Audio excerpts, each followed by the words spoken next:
কাঁচা আমের দিন চলে যাচ্ছে তো আমসত্ত্ব না বানালে হয়? আচারও হয় কাঁচা আমের। তো আমি কাঁচা আমের আচারের থেকে আমসত্ত্বটাই বেশি করি সহজ এবং তাড়াতাড়ি রেসিপি তো এইজন্য আরকি এটা দেয়াই কমফোর্ট মনে করলাম। তো দেখতেই পাচ্ছেন কাঁচা আম শর্ত দিতে গিয়ে পাকা আমের মতো হয়ে গেছে কালারটা।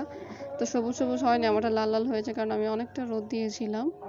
আমি না, আমার বোন দিয়েছিল রোদে। তো আমি ফার্স্টে তো দেখতেই পাচ্ছেন। তো চলুন রেসিপিটা শুরু করা যাক। আমি ফার্স্টে কাঁচা আমগুলোকে কেটে নিয়েছি। এগুলো আমি কিছুই করিনি, বোনে করেছে। আমি ভিডিও করেছি কারণ আমি ক্লিপ নিয়েছি ও কাজ করেছে। তারপর আমি একটু হেল্প করেছি।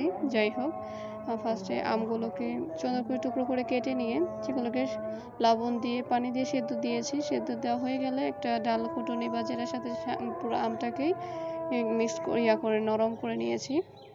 যাতে কিছু না থাকে, কোনো প্রকারের দলা না থাকে আমের মধ্যে। তারপরে সেটার মধ্যে একটু চিনি দিয়েছি যেহেতু মিষ্টি, মিষ্টি একটু মিষ্টি ঝাল মিষ্টি হবে তাই আরকি।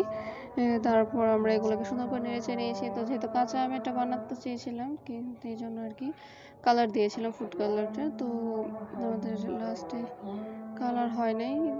সেটা কালার হয় নাই বলতে শুকাতে, শুকাতে অনেকটা কালো কালার হয়ে গিয়েছিল। তো দেখতেই পেয়েছেন। তো ভিডিওটা কেমন লাগলো? ভালো লাগলে অবশ্যই লাইক করবেন। আল্লাহ হাফেজ।